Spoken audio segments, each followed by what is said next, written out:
Մարդ երբ որ ինչ-որ մի բան վաստակում է, ուզում է ողորմություն անել, չէ՞։ Այսինքն մամոնայի հանդեպ վերաբերմունքը, ինչպես պետք է լինի մարդու վերաբերմունքը նյութի մասին։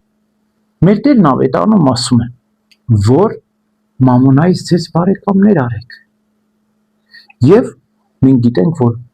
ողորմություն անելիս ձախը պետք է չիմանա աչքին ինչ է անում։ Այսինքն իմաստուն ձևով պետք է անենք, հաջողակ ողորմություն պետք է անենք։ Երբեմն քրիստոնյաների մոտ տարածված է խղճահարության գերությունը, խղճին գերի են դառնում։ Եվ այդպես ընկնում են ծայրահեղության մեջ, իբրև թե ողորմություն են անում, բայց ողորմություն չեն անում, ավելի շատ վնաս են կրում, քան թե օգուտ։ Ուրեմն կարևորագույն սկզբունք կա ողորմության, երկու կարևորագույն սկզբունք։ Առաջին, ողորմություն անելիս մենք խղճի գերի չպետք է դառնանք, եւ երկրորդ սկզբունք, մենք պետք է աղքատին գտնենք եւ ողորմություն անենք, եւ ոչ թե աղքատը մեզ պետք է գտնի ու մեզանից ողորմություն խնդրի, որտեւ եթե աղքատը մեզ գտավ, իրանքը դառնում է մուրացկան, բայց եթե մենք գտանք աղքատին, մենք արեցինք ողորմություն,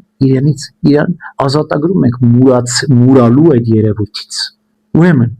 ունեցվածքի վերաբերյալ հիմա մարդը աղքատին ողորմություն անում, հասկացանք։ Հիմա ունեցվածքի վերաբերյալ ինչ մոտեցում պետք է ցույց տա մարդը։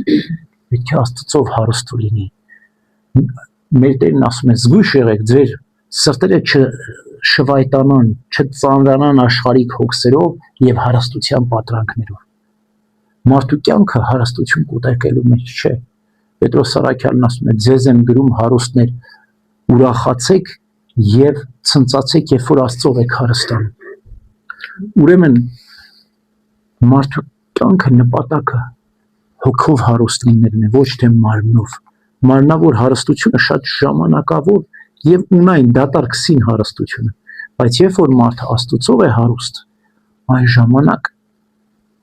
ինքը կարողանում է իմաստուն ձևով իր հարստությունը կիսել նաեւ աղքատներին։ Բայց երբ որ մարդը ագահը հարուստ չի, աղքատ այդ մարդը ինչպես կարող է, ով է հարուստ մաս, ով իր ունեցածից գոհ է, ով իր ունեցածից գոհ չի, ինչքան էլ ունենք աղքատ է։